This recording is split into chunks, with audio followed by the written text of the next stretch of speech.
Hello, good morning. എല്ലാവർക്കും പുതിയൊരു വീഡിയോയിലേക്ക് സ്വാഗതം. ഇപ്പം ഇന്ന് രാവിലെ തന്നെയാണ് കേട്ടോ. വീടിൻ്റെ ഒരു സൈഡാണ് കേട്ടോ ഈ ഭാഗം. ഫ്രണ്ടിലല്ല, ഒരു സൈഡായിട്ട് വരുന്ന ഭാഗമാണ്. രാവിലെയായി. അങ്ങനെ നിൽക്കുമ്പോൾ ഒരു മയിൽ വന്ന് മുറ്റത്ത്. ഞാനതിൻ്റെ വീഡിയോ എടുത്തുകൊണ്ടിരിക്കുമ്പോൾ അത് പേടിച്ചിട്ട് ഓടിപ്പോയിട്ടോ. കുറച്ച് ഭാഗം കിട്ടിയിട്ടുണ്ട്, ഞാൻ കാണിച്ചു തരാം. പിന്നെ എന്തൊക്കെ വിശേഷം, കുറച്ച് സൈവേഡിയൊക്കെ ഇട്ടിട്ട്. ഇപ്പം നമ്മൾ രാവിലെ ഒരു ഗ്ലാസ് ചായ എടുത്തു കുടിക്കാൻ വേണ്ടിയിട്ട്. അതിൻ്റെ ഒപ്പം നമുക്കൊന്ന് പത്രം വായിക്കാം. എത്ര പേര് രാവിലെ ചായ കുടിക്കുന്നതിൻ്റെ ഒപ്പം പത്രം വായിക്കാറുണ്ട്? നമ്മൾ സ്ത്രീകൾക്ക് അതിനൊക്കെ സമയം കിട്ടാറുണ്ടോ? നമ്മളതിന് ശ്രമിക്കാറുണ്ടോ? രാവിലെ ഉമ്മറത്തിരുന്ന്, അതായത് സിറ്റ് ഔട്ടിലിരുന്നിട്ട് എത്ര പേര് ചായ കുടിച്ചുകൊണ്ട് പേപ്പർ വായിച്ചിട്ടുണ്ട്? ഇല്ലെങ്കിലൊന്ന് ചെയ്ത് നോക്കൂ കേട്ടോ. നമുക്കിന്ന് ദോശ വെച്ച നീർദോശയാണ് കേട്ടോ ബ്രേക്ക്ഫാസ്റ്റിന്. ഒഴിച്ച് കൊടുത്ത് അടച്ച് വെച്ചിട്ട് നമുക്ക് ബ്രേക്ക്ഫാസ്റ്റ് ഉണ്ടാക്കിയെടുക്കാം. നീർദോശ ഇങ്ങനെയാണ് ഉണ്ടാക്കാമെന്ന് എല്ലാവർക്കും അറിയാൻ തോന്നണം. അതുപോലെ ചെയ്ത് നോക്കാം കേട്ടോ. നീർദോശ റെഡി ആയിട്ടുണ്ട്. ഇനിയിപ്പോൾ നമുക്ക് ബ്രേക്ക്ഫാസ്റ്റ് കഴിക്കാം. ദോശയ്ക്ക് ചെറിയൊരു ചമ്മന്തിയാണ്. തക്കാളിയും സവാളയും വഴറ്റിയിട്ട് മിക്സിയിൽ അടിച്ചെടുക്കുന്ന ഒരു ചമ്മന്തിയാണ്. എല്ലാവർക്കും അറിയാതെ തോന്നുന്നു. അതുപോലെ ഒരു ചമ്മന്തി ഉണ്ടാക്കിയിട്ടുണ്ട്. ചായ. ഇതാണ് നമ്മുടെ ഇന്നത്തെ ബ്രേക്ക്ഫാസ്റ്റ്.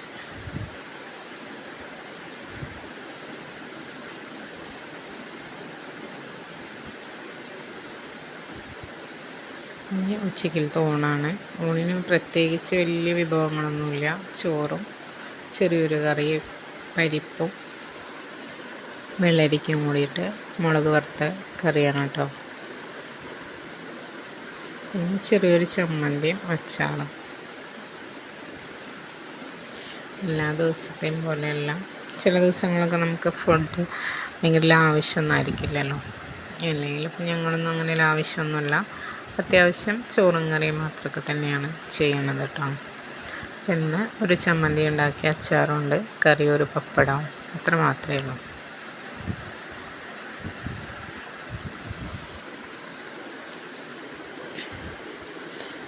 മാങ്ങ അച്ചാറാണ് കേട്ടോ. ഇപ്പം മാങ്ങയുടെ സീസൺ ആയതുകൊണ്ട് എല്ലായിടത്തും മാങ്ങയുടെ അച്ചാറായിരിക്കും ഉണ്ടാവുക. അങ്ങനെ പെട്ടെന്ന് തയ്യാറാക്കാൻ പറ്റിയൊരു അച്ചാറല്ലേ. നമ്മുടെ മുളക് പൊടിയും ഇതൊക്കെ ഇട്ടിട്ട് അതുപോലെ ഉണ്ടാക്കിയിട്ടുള്ള അച്ചാറാണ്. ഇനി ഒരു പപ്പടം ഉണ്ട്. ഇത്രയേ ഉള്ളൂ ഇന്നത്തെ ഭക്ഷണം, അതായത് ഉച്ചയ്ക്ക് തോന്നും കേട്ടോ. ഇനി പിന്നെ ഞാൻ കുറച്ച് ദിവസം മുന്നേ ആര്യവേപ്പില, അതായത് കരിവേപ്പ് എന്നൊക്കെ പറയില്ല, കഴിക്കണ വേപ്പ് എന്നൊക്കെ പറയുന്നു, അത് കുറച്ചെടുത്തിട്ട് തണലത്ത് വെച്ചിട്ട് ഉണക്കിയെടുത്തിട്ടുണ്ട് കേട്ടോ. അത് നമുക്കൊന്ന് പൊടിച്ചെടുക്കാം. നല്ല ഔഷധ ഗുണമുള്ളതാണ് കേട്ടോ. നമുക്കത് തലയിലൊക്കെ, തലമുടിയിൽ താരൻ ഇതൊക്കെ ഉണ്ട് വെച്ച് കഴിഞ്ഞാൽ നമുക്കത് കുറച്ച് തൈര് മിക്സ് ചെയ്തിട്ട് തലയിൽ തേച്ച് കൊടുത്തതിന് ശേഷം വാഷ് ചെയ്ത് കഴിഞ്ഞ് കഴിഞ്ഞാൽ നല്ലതാണ്. അതുപോലെ ഫേസ് പാക്ക് ആക്കിയിട്ടൊക്കെ യൂസ് ചെയ്യാൻ പറ്റും. മിക്സിയുടെ ജാറിലിട്ടിട്ട് പൊടിച്ചെടുത്തിട്ടുണ്ട്. ഞാനൊരു ബൗളിലേക്ക് മാറ്റി വെച്ച് ചൂടാറാനായിട്ട്. എന്നിട്ട് നമുക്കതിന് ശേഷം ഒരു ഡപ്പയിലോ കുപ്പിയിലൊക്കെ ആക്കിയിട്ട് വെച്ച് കഴിഞ്ഞാൽ ആവശ്യത്തിന് എടുക്കാം.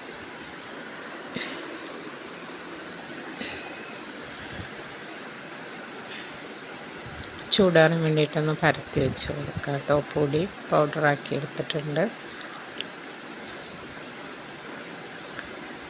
അറിയാത്തവരുണ്ടെങ്കിൽ ഇതൊക്കെ ഒന്ന് ചെയ്ത് നോക്കിക്കോളൂ കേട്ടോ. അതായത് വേനൽക്കാലം ആയതുകൊണ്ട് പെട്ടെന്ന് നമുക്ക് വെയിൽ കൊള്ളിക്കണമെന്നില്ല. തണലത്ത് വെച്ചാൽ അത് ഉണങ്ങി കിട്ടും. പിന്നെ വെയിലത്ത് വയ്ക്കുന്നേക്കാളും നല്ലത് തണലത്ത് വെച്ചിട്ട് ഉണക്കി പൊടിക്കുന്നതാണ്.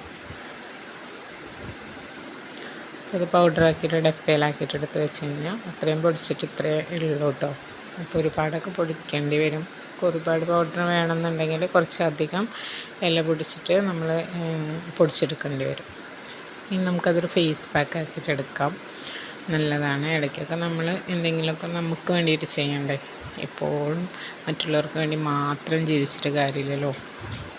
അപ്പോൾ ഇടയ്ക്കൊക്കെ ഒരു സ്കിൻ കെയർ ആവാം കേട്ടോ. അപ്പോൾ കുറച്ചൊരു അരിവേപ്പിൻ്റെ ഇല പൊടിച്ചെടുക്കാം. കസ്തൂരി മഞ്ഞളിൻ്റെ പൊടി കുറച്ചൊരു 1/4 സ്പൂൺ എടുക്കാം. മുൾട്ടാനി മിറ്റി ഒരു 1/4 സ്പൂൺ എടുക്കാം. ഇനി ഇതിലേക്ക് നമുക്ക് കുറച്ച് തൈര് ചേർത്ത് കൊടുക്കാം. എന്നിട്ട് നമുക്കത് നല്ലതുപോലെ മിക്സ് ചെയ്തെടുക്കാം കേട്ടോ.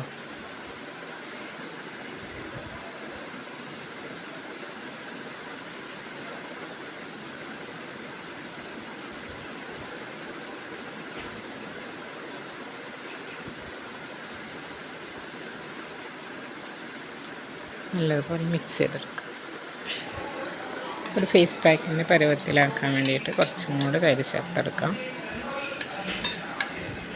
എന്നിട്ട് നമുക്കത് മുഖത്ത് അപ്ലൈ ചെയ്ത് കൊടുക്കാം. 20 മിനിറ്റിന് ശേഷം അത് വാഷ് ചെയ്ത് കളയാം കേട്ടോ.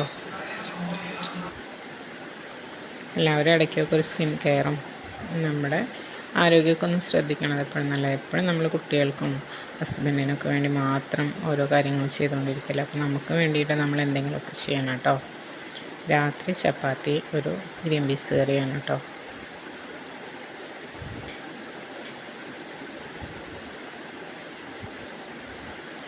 വീട്ടുജോലിയും മറ്റുള്ള തിരക്കുകളുടെ ഇടയിൽ എല്ലാവർക്കും വേണ്ടി ജീവിക്കുമ്പോൾ നമ്മൾ നമുക്കും വേണ്ടി ജീവിക്കാൻ മറന്നു പോവുകയാണ്. അപ്പോൾ ഇടയ്ക്കൊക്കെ നമുക്ക് വേണ്ടിയിട്ട് ജീവിക്കുക. ചില കാര്യങ്ങളിൽ നമ്മുടെ കാര്യങ്ങൾക്ക് മുൻതൂക്കം കൊടുക്കുക. അങ്ങനെ ഇരിക്കുമ്പോൾ ഒരു മഴ പെയ്തു കേട്ടോ. രാത്രി സന്ധ്യാനേരത്ത് ചെമ്പരത്തിമ്മക്കൂടെയൊക്കെ വെള്ളം വീണ ഒരു ഫോട്ടോസാട്ടോ. ഇത്രയൊക്കെ തന്നെ ഉള്ളൂ ഇന്നത്തെ വീഡിയോ. അപ്പോൾ എല്ലാവർക്കും ബൈ. Thank you.